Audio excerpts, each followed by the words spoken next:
Hello dear students, আজকে আমরা Microsoft ওয়ার্ডের ক্লাস দেখলাম। যে এখন আমি দেখাইমু যে মাইক্রোসফট ওয়ার্ডের মধ্যে আমরা কিভাবে বুলেটস অ্যাপ্লাই করবো বা নাম্বার অ্যাপ্লাই করবো। যেমন আমরা এখানে লিখতাম, ঠিক আছে, বুলেটস আনতাম এখানের মধ্যে। এটা আনতে হইলে এই যে আমরা সামনে যে পাই আছে এটার বুলেটস, এই যেটা, ঠিক আছে। যেমন আমরা ওখানে লিখলাম সাপোজ কম্পিউটার লেখছে, ঠিক আছে। কন্ট্রোলে মারলাম, শিফট কন্ট্রোলে প্রেস করে ক্যাপিটাল করতে পারি, ক্যাপিটাল করে নিলাম। সাপোজ এটা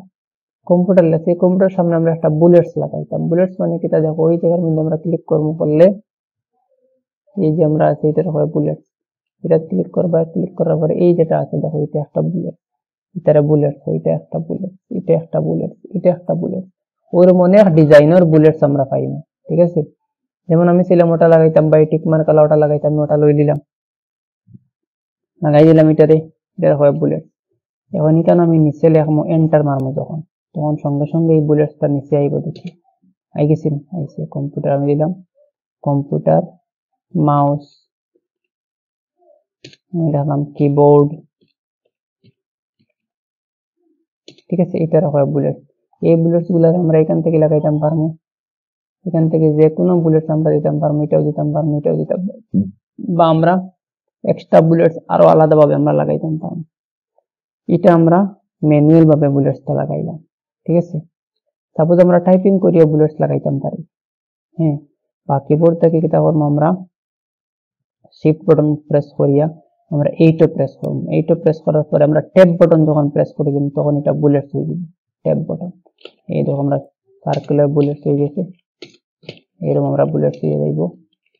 যখন বুলেটস হট মানে সরাইতাম, বুলেট ছাড়া আমরা লিখতাম, তখন কিবোর্ড এন্টার প্রেস করবো দুইবার, তখন দেখো এখন বুলেটসটা সরিয়া গেছে। এরকম ভাবে আমরা বুলেটস আনতাম পারি, ঠিক আছে। এটাই হলো আমরা শর্টকাটের মাধ্যমে আনলাম। বা আমরা তীর চিহ্ন বুলেটস আনতাম একটা, যেমন শিফট প্রেস করিয়া গ্রেটার দেন প্রেস করবো, করিয়া কিবোর্ড থেকে ট্যাব বাটন প্রেস করে দিন, তখন এইরকম বুলেটস আমরা সামনে আইবি। এটা শর্টকাটে আমরা আনলাম। ডাবল এন্টার মারবো আমরা এখান থেকে যাইব, ঠিক আছে। এটা বুঝলাম। এখন আমরা চাইলাম এই বুলেটসটারে চেঞ্জ করে অন্য বুলেটস আনতাম। সাপোজ আমরা এটার মধ্যে ক্লিক করলাম, ক্লিক করার পরে দেখো এই বুলেটস আছে, অন্য বুলেটস আনতাম এটা ছাড়া, তখন ডিফাইন নিউ বুলেটস ক্লিক করবো। ক্লিক করার সঙ্গে সঙ্গে দেখো সিম্বল আছে, সিম্বলের মধ্যে কি আমরা কত যে সিম্বল আছে দেখো, তোমার যেটা সিম্বল তুমি ফুল আনতা, এইটা আনতা, এইটা লিয়াও, অন্য একটা আনতা, এইটা আনতা, তুমি যে কোনো একটা বুলেটস নিয়ে এখানে লাগাইতে পারো। এরপর ওকে করে দাও, এখানের মধ্যে বুলেটসটা লাগিয়ে দেবো, সিলেক্ট করতে লাগবে এটা ভিতরে, এটা বুলেটসে যাইমু। এটা হলো বুলেটস। বুলেটসে যাওয়ার পরে আমরা এখান থেকে এটা ক্লিক করলে এটা হইব, যেটা আমরা এখানে আনি রাখবো এটা আইব, ঠিক আছে। এরকম আমরা বুলেটস, অনেক বুলেটস আমরা এখান থেকে লাগাইতাম পারি, ঠিক আছে। বুলেটস থেকে লাগাইতাম পারি। বা ডিফাইন নিউ বুলেটস এর মধ্যে গিয়া ডিফাইন নিউ বুলেটস থেকে আমরা আরো বুলেটস লাগাইতাম পারি। যেমন এটা ক্লিক করলাম, সিম্বল থেকে তো আমরা পাইলাম অনেক সিম্বল পাইনি, এই সিম্বল খালি এখানে শেষ নাই। এটা ক্লিক করলে উইন্ডিং আছে, ওয়েবডিং আছে, আরো কত যা সিম্বল আছে, কত ধরনের সিম্বল আমরা পাই, এগুলো আমরা লাগাইতাম। বক্স লাগাইতাম, এটা লাগাইতাম। ওকে করে দিমু, করি আবার এটা করবো, ওকে করে রাখে দিমু। আবার এই টেক্সটে সিলেক্ট করার পরে দেখো এটা অনেক আছে এখানে, আমি কতটুকু দেখাইমু, দেখাইয়া শেষ করতে পারতাম না, অনেক এখানের মধ্যে আছে। ডিফাইন নিউ বুলেটস ক্লিক করলাম, করার পরে আমরা চাইলাম পিকচার আনতাম, ঠিক আছে। এখানে পিকচার ক্লিক করলাম, পিকচারে আমরা বুলেট বানাইতাম, তখন আমরা এখানে যেটা পিকচার আছে তো আছে আমরা লাগাইতাম পারবো। যদি দেখা যায় না আমরা এখানে এই পিকচারটা নাই, আমি যে পিকচারটা লাগাইতাম চাইয়ার এই পিকচারটা আমার এখানে নাই, তখন আমি কি করবো, তখন আমি এখানের মধ্যে ইম্পোর্টও ক্লিক করব। ইম্পোর্টও ক্লিক করার পরে আমরা যে কম্পিউটার স্ক্রিনের মধ্যে বা কম্পিউটারের মধ্যে আমরা যে পিকচার থাকবো, যেমন আমার এই পিকচার আছে, এখান থেকে আমি সাপোজ ধরে নিলাম আমার এই পিকচারটা নিতাম, বা এই পিকচারটা নিতাম, বা এইটা নিতাম, যে পিকচারটা নিলাম এই ফুলটা নিতাম, সেই আর ওটার এড করে দিব, করিয়া ওখানে করবো ইম্পোর্টার পরে করবো ওকে, ওকে করে দিছি। এখন দেখো সিম্বলের মধ্যে যখন আমি ক্লিক করবো তখন আমরা এখানের মধ্যে দেখো সিম্বল না, দেন আমি পিকচারের মধ্যে যখন ক্লিক করবো তখন দেখো আমার এই পিকচারটা আই গেছে। আমি এটা ক্লিক করে ওকে করে দিলাম, ওকে করার পরে আমি আবার করলাম ওকে, এখন দেখো আমার এটা সামনে আই গেছে পিকচার বুলেটস ভালো করে দেখো পিকচার বুলেটস আইছে না আইছে না এই দেখো পিকচার বুলেটস আই গেছে ঠিক আছে এরকম ভাবে আমরা বুলেটস লাগাইতাম পারবো এখান থেকে এন্টার মারার সঙ্গে সঙ্গে দেবো আমার পিকচার বুলেটস আইবো বা আরো রকম আমরা পিকচার বুলেটস লাগাইতাম পারি কন্ট্রোল এ ডিলিট করে দিলাম যেমন আমি ইনসার্টের মধ্যে ক্লিক করলাম ক্লিক করার পরে আমি এখানে পিকচার এই যে পিকচার আছে পিকচারও ক্লিক করলাম পিকচারও ক্লিক করার সঙ্গে সঙ্গে আমার এখানে পিকচারের মধ্যে আমার লইয়ে যাইব আমার কম্পিউটারের মধ্যে যে জায়গায় পিকচার আছে যেমন আমার ডিসপিসি এই জায়গার মধ্যে পিকচার আছে আমি এখানে পিকচারও ক্লিক করলাম পিকচারও ক্লিক করার পরে আমি এই জায়গা থেকে এই যে আমার পিকচার আছে আমি ওটারে নিলাম ইনসার্ট করলাম ইনসার্ট করার সঙ্গে সঙ্গে আমার পেজের মধ্যে পিকচারটা গেছে আমার পিকচারটা বড় এটারে বুলেটস বানাইতাম পারতাম না তখন আমি কেটা করব এখানে শিফট প্রেস করিয়া পিকচারটারে আমি রং ছোট করে দিই ছোট করিয়া এটা একটু লেন্থি প্রসেস এতে বেটার হইলো হটা এখান থেকে আমি কেটা করব এটা ছোট করলাম ছোট করে আমি এখানে রাখি দিলাম ছোট করার পর আমি এখানে কার্সার রাখে ট্যাব বাটন প্রেস করে টাইপিং করুন এরপরে মারবো এন্টার তখন তো আমার এটা বুলেটসে কনভার্ট হয়ে গেছে ম্যাজিক অ্যাডভান্স প্রসেসে দেখাইলাম এইটা আমরা বুলেটস অ্যাপ্লাই করব এখন আমরা বুলেটস বুঝছি যে বুলেটস আমরা কি রকম অ্যাপ্লাই করতাম কত ধরনের বুলেটস আনতাম পারি এটা আমার ক্লিয়ার হইছে বুলেটসটা ক্লিয়ার হইলো ঠিক আছে এটা হলো বুলেটস এখন এটার নাম হইছে নাম্বার সাপোজ আমি এখানে লিখলাম আগরটার মতো লিখলাম কম্পিউটার লিখলাম এরপরে লিখলাম মনে করি আমি মাউস এইটার সঙ্গে সামনে আমি কিতা করতাম নাম্বারিং করতাম তখন এইটার আমরা সিলেক্ট করতাম পারি এখান থেকে লিখবো নাম্বার থেকে যেমন আমি সে 1 2 3 লাগাইতাম আমি 1 2 3 আনলাম এরপরে আমার আর কিছু করতে লাগতো না এন্টার মারবো অটোমেটিক আইবো উঠে যাইব সেম এটা আমরা হাঁটি দিলাম সাপোজ আমি কিবোর্ড থেকে 1 প্রেস করলাম পরে ট্যাব বাটন যখন প্রেস করবো ট্যাব প্রেস করে আমি এটার মধ্যে লেখা শুরু করলাম এই দেখো আমার এটা নাম্বারিং হয়ে গেছে ফরম্যাট বুঝছেন আমি কিবোর্ড থেকে যেটা করবো আমি এটার মধ্যে হাঁটি দিলাম কিবোর্ড থেকে 1 দিলাম মনে করেন আমি ফার্স্ট প্যাকেট দিলাম দিয়ে 1 দিলাম আবার ফার্স্ট প্যাকেট দিয়ে আমি সেই ওই রকম সিস্টেমে আইতো তখন ট্যাব বাটন প্রেস করবো আমার এটা ওই রকম সিস্টেমে সিরিয়াল আইবে অটোমেটিক আইবে জানিতে অটোমেটিক আমি ডাটা এন্ট্রি কাজ করতে পারি ঠিক আছে আমি চাইলাম না এটা না এবিসিডি আনতাম কিবোর্ড থেকে প্রেস করলাম আমি সেই ক্যাপিটালে আনতাম সঙ্গে ডট থাকতো যদি চাও ডট দিতে ডট দাও ট্যাব বাটন প্রেস করো অটোমেটিক আই যাবে আমি দেখাই আর জাস্ট ইন্টারনেটে ডেমো দেখাই দেখতে পারো অটোমেটিক আই যাবে এইরকম আমরা কিটা করবো এখানের মধ্যে নাম্বারিং আনতাম পারবো বা এই যে নাম্বার ফরম্যাট আছে এই নাম্বার ফরম্যাটটা যদি তোমার বালা না লাগে তোমার আরো এক্সট্রা নাম্বার ফরম্যাটিং লাগে তখন তুমি কিটা করবে এখান থেকে ডিফাইন নিউ নাম্বার ফরম্যাটও ক্লিক করবা করার পর আমরা এই যে যেটা আছে নাম্বার স্টাইল আমরা ক্লিক করব করার পর এখানে আমরা দেখতে পাই কত ধরনের আছে যেমন রোমান 1 রোমান 2 এরকম আছে রোমান 3 ঠিক আছে তুমি কইলে ফার্স্ট সেকেন্ড থার্ড এরকম আনতে ক্লিক করে আনো ওকে করে দাও এখন দেখো ফার্স্ট সেকেন্ড থার্ড এরকম ভাবে হইছে 8 দেখতে দাও 9 কত সিস্টেমে আমরা এটা করতে পারবো যদি আমরা কাজটা শিখতাম পারি ভালোভাবে বুঝি যদি ঠিক আছে এরকম ভাবে আমরা করতাম পারি তো আমরা এটা ফার্স্ট সেকেন্ড আমরা টাইপ করে যদি লেখাত লাগে আমরা কত টাইম লাগবে পারাই এখান থেকে আমরা ক্লিক করলাম যদি সে আমি ডিফাইন নিউ গিয়া আবার চেঞ্জ করে অন্য কিছু আনতাম ওটার মধ্যে দেখো যেগুলো আছে আমরা এখান থেকে দেখো সব আমরা এখান থেকে অ্যাপ্লাই করতে পারি 1 2 3 4 5 ABCD রোমান 1 সংখ্যা আমরা আনতাম পারবো ঠিক আছে এখান থেকে আমরা ক্লিক করতে পারি আর ক্লিক করে আমরা এরকম আনতে পারি এখন আমরা বুঝলাম যে এটা হইলো নাম্বারিং এটা হইলো নাম্বার এটা হইলো বুলেট ঠিক আছে কিলা নাম্বার আনতাম বুঝলাম বুলেটস কিলা আনতাম বুঝলাম ঠিক আছে এখন আমরা এই যেটা আছে এটা হইলো মাল্টি লেভেল লিস্ট ঠিক আছে এটা আমরা পরে বুঝবো মাল্টি লেভেল লিস্ট মানে কিটা সবটা আমরা এটা আই দিব ঠিক আছে এটা ওখানে যেটা আমরা করছি রিসেন্ট আমরা যেটা ফাইল করছি কারেন্ট লিস্ট বা যেটা আমরা করা আছে ওটা আমরা ওখানের মধ্যে থাকবো ঠিক আছে এটা বুঝলাম এখন আমরা বুঝবো যে এটার নাম হচ্ছে ইনক্রিজ ইনডেন্ট যেমন আমি ওখানে লিখছি ডিআই লিখে এন্টার মারলাম ডিআইটি কম্পিউটার এডুকেশন আইতো আইছে এইটাতে আমরা টেক্সট লিখতে পারলাম এখানে কার্সার রাখলাম কার্সার সামনে রাখি আমরা কইলাম ইনক্রিজ ইনডেন্ট ডিক্রিজ ইনডেন্ট এটা ইনক্রিজ মানে ডিক্রিজ মানে ওদিক লেফটে আইবো আর এটা রাইটে যাইবো এটা রাইটে মারো ওটা ক্লিক করো রাইটে লেখা লিয়ে যা ঠিক আছে রাইটে লিয়ে যাবে এটা লেফটে লইয়া আইবো ঠিক আছে, বা সব লেখাটা সিলেক্ট করিও যদি আমরা মারি ডিক্রিজ ইনডেন্ট, আমরা লেফটে রাইটে সব প্যারাগ্রাফে নিতাম পারি। এটা মূলত প্যারাগ্রাফের লাগে ইউজ হয়। যেমন আমি ওখানে ইকুয়াল দিলাম ডাইরেক্টলি রেন্ট, বুঝলি ভাই, রেন্ট দিয়ে ফার্স্ট ব্র্যাকেট দিয়ে আমরা জানি প্যারাগ্রাফ আনতাম পারি। ফার্স্ট ব্র্যাকেট দিয়ে আমি 1 দিলাম, 1 দিয়ে কমা দিলাম, দিয়ে আমি 5 লাইনের আনলাম, 5 দিয়ে ব্র্যাকেট বন্ধ করে দিলাম, এন্টার মারি দিলাম, 5 লাইনের প্যারাগ্রাফ আইছে। এখন এটাতে আমি সিলেক্ট করলাম বা এখানে কার্সার রাখলাম, রাখতে করলাম ডিক্রিজ ইনডেন্ট, ও তো ওইটা প্যারাগ্রাফকে সাইডে গেছে। ঠিক আছে, কন্ট্রোলে প্রেস করলাম, জাস্টিফাই করে দিলাম, সাইড নিয়েছি। যদি আমি ওদিকে আনতাম ইনক্রিজ থেকে ডিক্রিজ করতাম, এদিকে লইয়ে যেতাম পারবো। ওদিক থেকে আমি ডিক্রিজ আনতাম, তার এখান থেকে আমি ডিক্রিজ করতে পারবো, এখান থেকে আমি ডিক্রিজ করতে পারবো। ঠিক আছে, এখান থেকে করতাম না, ওদিকে তারা আনতাম পারবো। পুরো প্যারাগ্রাফটা সিলেক্ট করিয়া ইনক্রিজ ডিক্রিজ আমরা এখান থেকে করতাম পারবো। ঠিক আছে, ইন্ডিয়ান ডিক্রিজ ইন্ডিয়ান, এটা আমরা মূলত প্যারাগ্রাফের লাগে ইউজ হয়। ঠিক আছে, এটা আমরা বুঝে নিলাম। এরপর আমাদের টেক্সট আছে, টেক্সট এটা লেখছি, এই টেক্সটের ব্যাকগ্রাউন্ডও কালার করতাম। এখান থেকে আমরা কালার দিতাম পারি, আর এখান থেকে আমরা কালার দিতাম পারি। ঠিক আছে, এটাও কালার এক ধরনের কালার হইব, আর এটাও এক ধরনের কালার হইব। ঠিক আছে, এটা লাইন বাই লাইন, এটা পুরো প্যারাগ্রাফ, মানে ব্যাকগ্রাউন্ডের নিচে পুরো কালার হইতা। ঠিক আছে, আর এটাও লাইন বাই লাইন, দেখা লাইন বাই লাইন, আমরা এটাও কালার সেম, মানে প্যারাগ্রাফের ব্যাকগ্রাউন্ড আর এটা ফন্টের ব্যাকগ্রাউন্ড সেম কথা, এটা কালার করতাম পারি, কন্ট্রোল যেটা করতে পারি। ঠিক আছে, এই ফরম্যাটটারে আমরা ক্লিয়ার করতাম, যে কোনো ফরম্যাট লাগাইলে ওটাকে আমরা শর্টকাটে ক্লিয়ার করতাম, একটা ক্লিকে ক্লিয়ার করতাম, তখন এইটা ক্লিক করব, এটা হচ্ছে ফরম্যাট ক্লিয়ার অপশন। এটা ক্লিক করলে দেখো সব ফরম্যাট ক্লিয়ার হয়ে গেছে, যে ফরম্যাটটা হোক না কেন ক্লিয়ার হয়ে যাবে। তুমি লাগে ওখানে স্টাইল লাগাই দেও,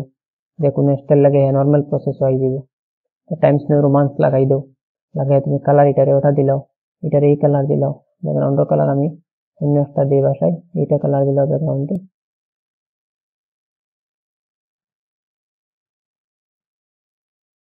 সিলেক্ট করে দিলাম, ব্যাকগ্রাউন্ড কালার আমি চেঞ্জ করে দিলাম। ঠিক আছে, এই ফরম্যাটটারে আমি উঠাইতাম, তখন আমি সিলেক্ট করবো, জাস্ট একটা ক্লিক করবো, সব ফরম্যাট শেষ, সব ফরম্যাট শেষ। ঠিক আছে, বা ফরম্যাট পেইন্টার দিয়ে আমরা আগে দেখাইছি, এই ফরম্যাট পেইন্টার ক্লাস আমার আগে আছে, দেখাইলে যে ফরম্যাট পেইন্টার দিয়ে তা করেন। ঠিক আছে, বুঝতাম পারলাম। এখন আমরা অতটুকু বুঝছি যে বুলেটস কিরকম আনোইন, নাম্বারিং কিরকম করুন, ইনক্রিজিং টেন ডিক্রিজিং টেন। ঠিক আছে, এরপরে আমরা আগের ক্লাসও আসলাম যে ওয়াটার স্টাইল নিয়ে আমরা আলোচনা আসলো। যেমন আমরা ডিআই লিখলাম, এন্টার প্রেস করলাম, এটা আমি অটোমেটিক কিলা আনছি, আগে আমি ফার্স্ট ক্লাসও দেখাইয়া দিছি, না সেকেন্ড ক্লাস, ওইটা আমার ক্লাস আছে, দেখলে শিখতে পারবে। এইটা আমরা কিতা করলাম, কন্ট্রোলে প্রেস করে সিলেক্ট করতাম পারি, বা ওখান থেকে কার্সার রাখে টানবারে সিলেক্ট করতে পারি, বা ওখানে কার্সার রাখে 1 2 3 বার প্রেস করলে কি মাউসের লেফট ক্লিকও 3 বার প্রেস করলেও আমরা এক লাইনের লেখা বা এক প্যারাগ্রাফ অটোমেটিক সিলেক্ট হয়ে যাবে। সিলেক্ট করলাম, এটারে আমরা কিতা করব, ইনসার্টও গেলাম, ইনসার্টও যাওয়ার পরে এখানে আমরা পাইমু কিতা ওয়ার্ড আর্ট স্টাইল, দেখো ওয়ার্ড আর্ট স্টাইল, এখান থেকে ওয়ার্ড আর্ট স্টাইল লইতাম পারি, ক্লিক করিয়া লইতাম পারি ওয়ার্ড আর্ট স্টাইল। এখন ভার্সনটা আছে 10, আমরা 7 থেকে শুরু করলাম, তখন আমরা ফাইলে যাইমু বা কন্ট্রোল এস প্রেস করবো, ওখান থেকে ফাইলে গিয়া সেভ এজ অপশন যাইমু, যাওয়ার পর আমরা এটা ভার্সনটারে চেঞ্জ করিয়া 3 বা 7 ভার্সন আনবো, এটা ডকুমেন্টে কিতা করবো 3 ডকুমেন্ট সেভ করবো, পরে এটা আমরা পাইমু ওকে করে দিলাম। ওকে করার সঙ্গে সঙ্গে দেখো আমরা এটা স্টাইল বদলিয়ে আইছি ওটা। ঠিক আছে, আমরা চাইলাম ওই স্টাইলটা লাগাইতাম, এটাতে ক্লিক করে দিলাম আর ওকে করে দিলাম, অটোমেটিক আমরা লেখা ফরম্যাটে আই গেছে। এখন ওয়াটার স্টাইল বনে গেছে। এখন আমরা নেক্সট ক্লাসে পাইছিলাম এখানে শেপ ফিলের মধ্যে কালার করা, থ্রো করা তো আমরা জানছি, রেপটেক্সের মধ্যে কিতা করবো, ফরম্যাট শো থাকতে লাগবো, এখানে ফরম্যাট থাকতে লাগবো, ফরম্যাট কোন সময় থাকবো, যখন আমরা টেক্সটের উপরে ক্লিক থাকবো তখন ফরম্যাট থাকবো। ঠিক আছে, এরপর আমরা পাইমু রেপটেক্স, এই রাইট সাইডে আমরা রেপটেক্স আছে, রেপটেক্সও যাইমু, গিয়ে পাইমু থ্রো লেখা, দেখো থ্রো লেখা, এই থ্রোর মধ্যে ক্লিক করলে আমরা কিতা করবো, এই টেক্সটারে থ্রো করতাম পারি, এই টেক্সটারে আমরা ওদিকে নিতাম পারি, ওদিকে আনতে পারি। ঠিক আছে,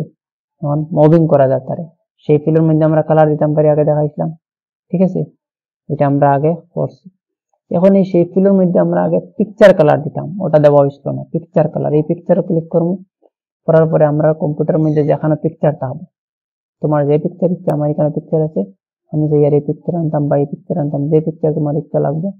ভালো লাগবে, তুমি তোমার ডিজাইন দেখিয়া তোমার পিকচার পছন্দ করে তুমি পিকচার আনি লাগাইবে। যেমন আমি ওটা লাগাইলাম, ইনসার্ট করে দিলাম, এখন দেখবে আমার স্টাইলটা কেটে গেছে পিকচারের রূপে এই কালারটা ফিল হইতেছে পিকচার কালার এখানের মধ্যে আই গেছে শেপ ফিলের মধ্যে আমি গেলাম পিকচারও আবার গেলাম আমি চাইলাম অন্য পিকচার লাগাইতাম তখন আমার এটার মধ্যে চাইলাম আমি এইটা লাগাইতাম ইনসার্ট করে দিলাম এটার মধ্যে এইটা পিকচার কালার আই গেল দেখো এইটা পিকচার কালার আইছে ঠিক আছে এরকম পিকচার কালার দিয়ে তখন বুঝছি আমরা পিকচার কালার কেমনে দিতাম গত ক্লাস আমরা পিকচার কালার দেখানি হইছিল না এখন দেখাইলাম পিকচার কালার কেমনে দেওয়া এখন আমরা ওটার মধ্যে শ্যাডো অ্যাপ্লাই করব শ্যাডো দুই ধরনের আছে একটা হলো 2D শ্যাডো আর একটা 3D শ্যাডো এটার এফেক্ট হওয়া হয় শ্যাডো মতলব হচ্ছে ছায়া এখন আমরা এই যে সামনে যেটা আছে শ্যাডো এফেক্ট লেখা আছে এটার হয় 2D শ্যাডো আর এটা হচ্ছে 3D এফেক্ট এই 2D শ্যাডো আমরা কিটা করব এই 2D শ্যাডো ক্লিক করব ক্লিক করার পরে আমরা সামনে আইব ড্রপ শ্যাডো ঠিক আছে এটা হচ্ছে ড্রপ শ্যাডো এখান থেকে দেখবো আমরা শো হইব টেক্সচারে যদি আমরা ওইদিকে রাখতাম পারি তো দেখবো দেখো দেখা যায় এদিকে ব্যাকগ্রাউন্ডে কিটা করে ছায়ার মতো পড়ছে এটা পড়ছে উল্টা দিকে এটা ওদিকে এটা ওইরকম আমরা দেখতাম পারি আর পুরো ডেমো দেখা যায় এই দেখো ছায়া ডাইরেক্ট গিয়ে পড়ছে হ্যাঁ পার্সপেক্টিভ শ্যাডো এটা রাখা হয় এখান থেকে তুমি যে কোনো শ্যাডোর স্টাইল তোমার যেটা শ্যাডো লাগে পছন্দ লাগে তুমি লও ঠিক আছে এটা লইতে পারো এটা লইতে পারো এটা লইতে পারো এডিশনাল শ্যাডো স্টাইল লইতে পারো ঠিক আছে যে কোনো শ্যাডো লইতে পারো বা শ্যাডো কালার তুমি এখান থেকে দিতে পারো তুমি শ্যাডো কালারকে ব্ল্যাকও দিতে পারো রেডও দিতে পারো যার যেটা ইচ্ছে তুমি শ্যাডো কালার দিতে পারো আমি দিলাম ব্ল্যাক মনে করি নাও ব্ল্যাক দিছি শ্যাডো কালার আর এখান থেকে আমি লাগাই দিছি এই শ্যাডোটা অন্ধ পিছনে ব্ল্যাক আইছে আমি চাইছি ব্ল্যাক না দিয়ে কালার কেটা করতাম অন্য কালার দিতাম রেড দিতাম রেড লাগাইতাম পারি ইয়েলো লাগাইতাম পারি ব্লু লাগাইতাম পারি তোমার যা ইচ্ছা মতো তুমি তার কালার লাগাইতে পারবা মোর শ্যাডো কালার ক্লিক করো কালার অপশন আইব আনো সামনে কাস্টমার দিতে পারো আর স্ট্যান্ডার্ড থেকে তুমি কোড়া কালার লাগাইতে পারো যেটা তোমার শ্যাডো দিবার ইচ্ছা তুমি দিতে পারো ঠিক আছে এইরকম আমরা শ্যাডো কালার দিতাম পারো সেই ফিলও গেলাম মনে করি আমার এখানে কালার নাই আমি মোর ফিল কালার যাইতাম পারি তারপর পরে আর স্ট্যান্ডার্ড কালার এখান থেকে কোড়া কালার স্ট্যান্ডার্ড কালার আমরা বাছাই করিয়া যে কোনো একটা স্ট্যান্ডার্ড কালার লাগাইতাম পারি এই কালারটা আমরা এখানে দিতাম পারি ঠিক আছে এইরকম আমরা কি দেখাবো সেই ফিলে যাইনি দেওয়ার পরে এই কালারটা এখানে হয়ে গেছে আমরা এটা ফিল করে দিলাম এইটা হইছে শ্যাডো এফেক্ট এখানে অনেক শ্যাডো আছে আমার যেটা শ্যাডো লাগে আমি এখানে দিতাম পারবো এখন বুঝলাম এটার হয় 2D শ্যাডো ঠিক আছে এখন এটার আমরা নো শ্যাডো করতাম শ্যাডো থাকতো না আমার নো শ্যাডো ঠিক আছে এখন এটার হয় 3D শ্যাডো 3D এফেক্ট ঠিক আছে আমি এখানে ক্লিক করলাম করার পরে আমরা পাইলাম প্যারেল এটা হইলো একটা শ্যাডো স্টাইল এটা একটা স্টাইল এটা একটা স্টাইল এখন এটা দেখা যান না শ্যাডোটা বুঝে যান না তখন আমরা কি তখন নিচে যাই মুখে নিয়ে পাইমু কি কই নিচে গিয়ে পাইমু 3D কালার মানে আমি 3D শ্যাডোর কালারটা আগে দিলাম 3D শ্যাডোর কালারটা আমরা এখান থেকে 3D শ্যাডোর কালার এখান থেকে আমি দিয়ে দিলাম ব্ল্যাক ব্লু ব্ল্যাকও দিতে পারি গ্রিন দিতে পারি তোমার যেটা কালার লাগে ওটা দিলে ইয়েলো দিলে বাসি ঠিক আছে এখন দেখো আমরা 3D এফেক্টসও যখন ক্লিক করবো তখন দেখো আমার 3D শ্যাডো এটা দিলে এইটা স্টাইল পাওয়া যায় এটা তার এক স্টাইল এটা তার এক স্টাইল এটা আর এক ধরনের স্টাইল ঠিক আছে একটা এক রকমের স্টাইল আছে এটার মধ্যে ঠিক আছে এটা এইরকম স্টাইল এটা এইরকম স্টাইল এটা এইরকম স্টাইল ঠিক আছে এটা এইরকম স্টাইল এটা এইরকম স্টাইল এক একটা এক ধরনের স্টাইল ঠিক আছে তোমার যেটা শ্যাডোর স্টাইল লাগবে তুমি দিতে পারো যেমন আমি এখান থেকে এইটা প্যারেল আছে লইতাম এটা লইতাম হ্যাঁ এটা লইতাম এটা লইতাম আমার যেটা পছন্দ আমি লইতে পারি তোমার যেটা পছন্দ তুমি লইতে পারো যেমন আমি স্টাইলটা লইছি মনে করবেন যখন আমার এই ডেপথের দিয়ে বেশি শ্যাডো আছে আমি শ্যাডো কমাইতাম তখন এই শ্যাডো এফেক্ট ক্লিক করবো করার পরে আমরা যাইমু 3D কালার আর নিজে আছে ডেপথ লেখা এখানে কিতা করবা তুমি যাইলে 36 আছে হ্যাঁ তুমি 0 লাগাই দাও কমে যাইব নাই হয়ে যাব আবার যাও এখানে পাইলে সারফেস ডেপথ কত ধরনের আছে ঠিক আছে 36 আছে তুমি তারে লাগাও তোমার ইচ্ছা মতো লাগাও লাইটিং লাগাও ডাইরেকশন লাগাও সারফেস লাগাও যা কিছু তোমার ইচ্ছা তুমি তারা করো ঠিক আছে এইরকম আমরা করতাম পারবো বা এখান থেকে আমরা রাইট ক্লিক করতে পারবো রাইট ক্লিক করি আমরা এখানে পাইবো ফরম্যাট ওয়ার্ড আর্ট এটা দিতাম পারবো ফরম্যাট থেকে আমরা কি দেওয়ার এখান থেকে কালার দিতাম পারবো ঠিক আছে ফিল এফেক্টস দিতাম পারবো ফিল এফেক্টস আমরা দিতাম পারবো যে এফেক্টস লাগে কালার লাগে প্যাটার্ন 3D তুমি লাগাইতে পারবা ঠিক আছে এরপরে সাইজ লইতে পারবা লেআউট দেখতে পারবা ঠিক আছে এখান থেকে আমরা তার কালার করতাম পারবো এফেক্টসের মাধ্যমে কালার করতাম পারবো এফেক্টস এখান থেকে দিতাম পারবো এই ধরনের আমরা শ্যাডো এফেক্ট এখান থেকে আমরা লাগাইতাম পারি। যারা যে স্টাইল তোমার পছন্দ লাগে তুমি দাও, যারা যে শ্যাডো লাগে তুমি দাও, যে যারা এখান থেকে শ্যাডো লাগাও, ঠিক আছে। ওই রকম আমরা কি পাইব, এটার মাধ্যমে আমরা কাজ করতে পারবো। শ্যাডো এফেক্ট, শ্যাডো আমরা দিতে পারবো 2D 3D এরকম শ্যাডোরে আমরা এখান থেকে ডিজাইন অনুসারে যার যেটা পছন্দ নিয়ে আমরা শ্যাডো এফেক্ট আমরা লাগাইতাম পারি, ঠিক আছে। চেঞ্জ শেপ থেকে আমরা তার শেপ চেঞ্জ করতে পারবো, আমরা আগে পাইছি, ঠিক আছে। ওই রকম যখন বুঝলাম আমরা কিরকম 2D শ্যাডো লাগাইবো, কিরকম 3D শ্যাডো লাগাইলাম, ঠিক আছে। আজকের লাগে যতটুকু থাকলো, নেক্সট ক্লাসও পরবর্তী আলোচনা করবো।